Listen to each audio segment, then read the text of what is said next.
ये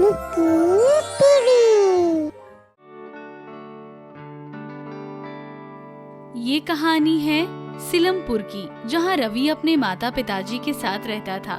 रवि एक पढ़ा लिखा बहुत ही सुलझा हुआ लड़का था। उसके माता पिता भी उससे बहुत प्यार करते थे, पर थोड़े से लालची थे।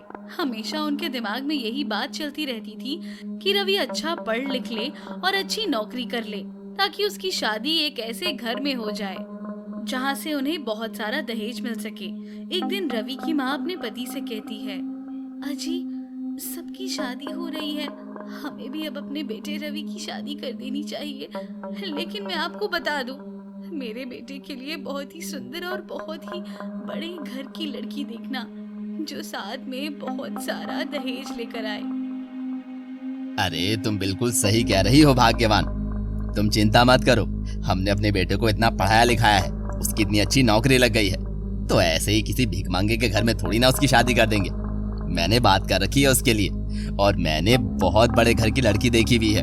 अगर सब कुछ सही रहा तो तुम देखना, हमारे बेटे को बहुत बड़ी गाड़ी भी मिलेगी और हीरे जवाहरात सोना चांदी सब मिलेगा। तुम चिंता मत करो, तुम्हारी सारी इच्छाएं पूरी होंगी।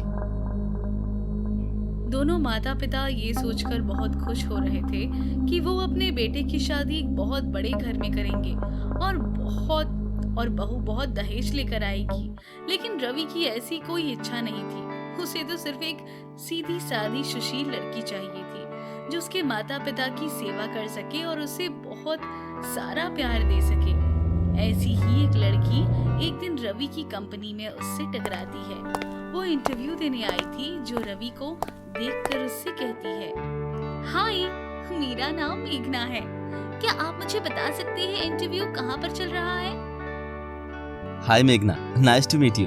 चलो मैं तुम्हें दिखा देता हूँ कि इंटरव्यू कहाँ पर चल रहे हैं। वैसे तुम किस पोस्ट के लिए आई हो?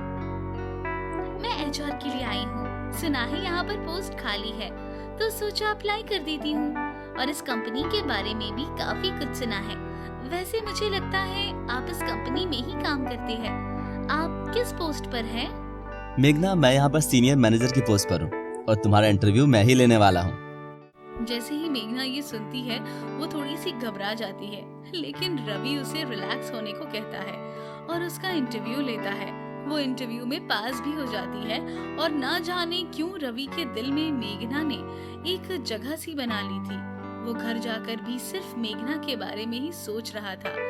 ऑफिस भी आता तो वो मेघना को ही देखता था। रवि मन ही मन उसे पसंद करने लगा था। जैसे ही उसे एहसास होता है वो मेघना को पसंद करता है, तो वो एक दिन मेघना से कहता है, मेघना, जब से मैंने तुम्हें देखा है तब से ही मैं तुम्हें पसंद करता हूँ, और ना जाने कब से मैं तुमसे अपने दिल की बात कहना चाहता हूँ। मैं तुम्हें चाहने लगा हूँ और तुमसे शादी करना चाहता हूँ। अगर तुम भी मुझे पसंद करती हो तो मैं तुम्हारे माँ बाप से बात करके तुम्हारा हाथ मांगना चाहता हूँ। पसंद तो मैं भी आपको करती हूँ रवि जी, लेकिन मेरा इस दुनिया में कोई नहीं है। मैं तो अकेली हूँ, अनाथ हूँ। मेरे माँ बाप का तो बचपन में ही देहांत हो गया था। मैं अनाथ आश्रम में पली बड़ी हूँ। वहीं से अपनी पढ़ाई लिखाई पूरी करके आज नौकरी कर रही हूँ। ये तुम कैसी बातें कर रही हो? आज के बाद ये मत कहना कि तुम अनाथ हो, क्योंकि तुम अनाथ नहीं हो। मेरा परिवार आज से तुम्हारा परिवार है, समझी?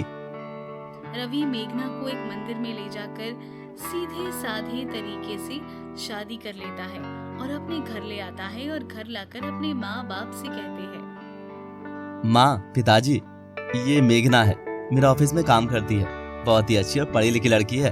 हम दोनों ने शादी कर ली है।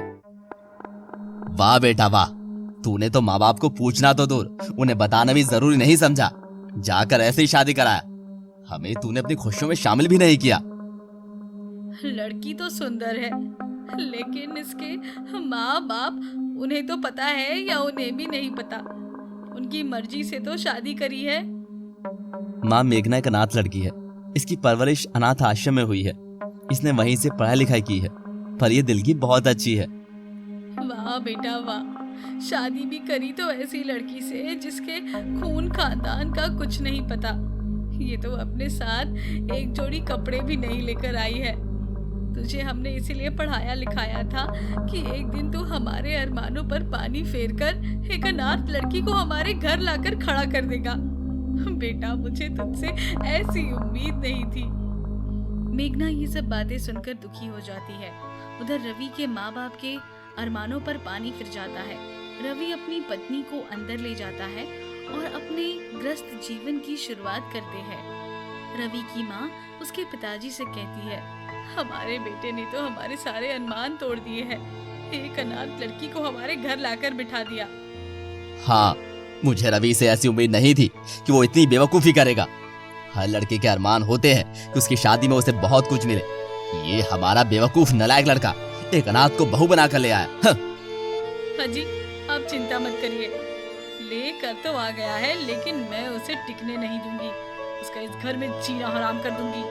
मजबूरी में आकर वो ये घर छोड़कर चली जाएगी और रवि को उसके खिलाफ कर दूंगी, जिससे रवि उसे घर से निकाल देगा और हमारी पसंद की लड़की से शादी कर लेगा। जैसे कि रवि के माँ ने कहा था, वो बिल्कुल ऐसा ही करती है। मेघना ने शादी के बाद परिवार के लिए अपनी नौकरी छोड़ दी थी।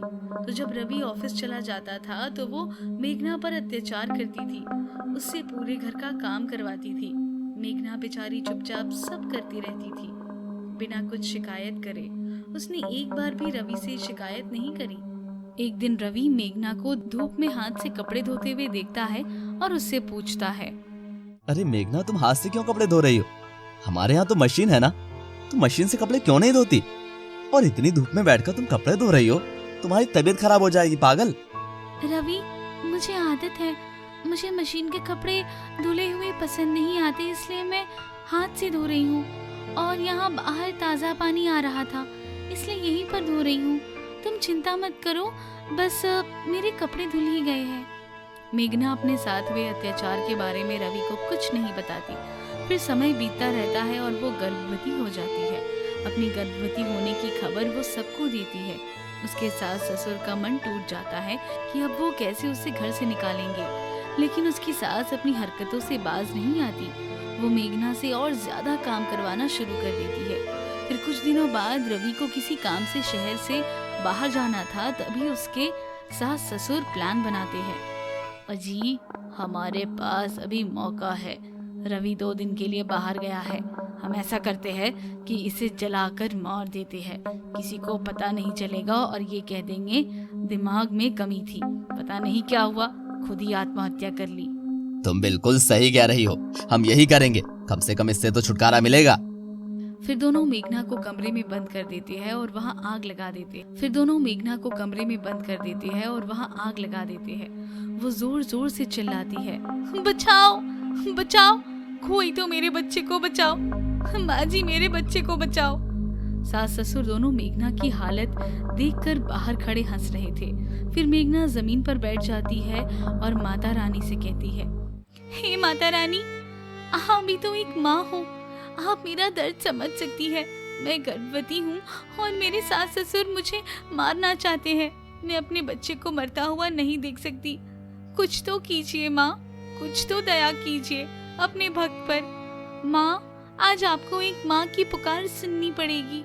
माँ, कुछ तो ऐसा कीजिए कि मेरे बच्चे को कुछ ना हो। फिर एक तेज रोशनी मेघना के कमरे में आती है और उसकी आंखों में समा जाती है।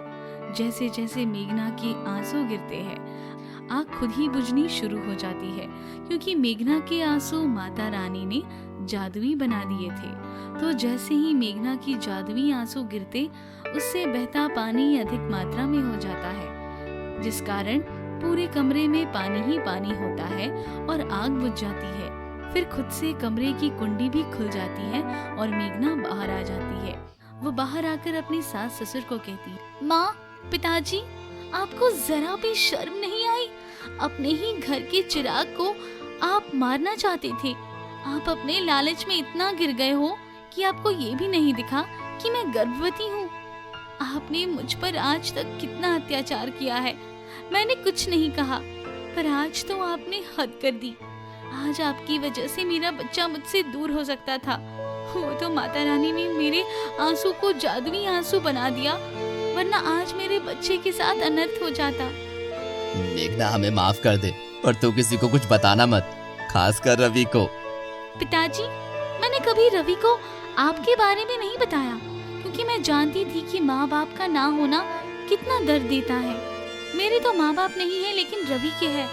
मैं रवि को उनके माँ बाप से दूर नहीं करना चाहती थी, इसीलिए आपका हर जुल्म सहा। लेकिन अब ऐसा नहीं होगा।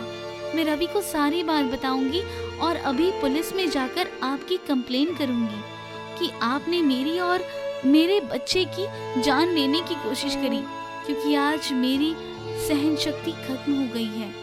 मेघना की ये बात सुनकर सास को भी अपनी गलती का एहसास हो जाता है और वो अपनी बहू के पैरों में गिरकर उससे माफी मांग लेते हैं और कहते हैं, बेटा मेघना, हमें माफ कर दे और तुमसे हाथ जोड़कर विनती है, रवि को इस बारे में कुछ मत बताइए।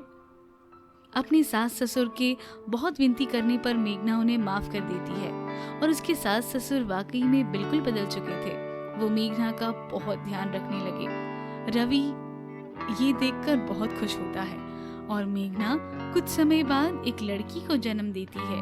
फिर सब लोग बहुत ही प्यार से रहते हैं।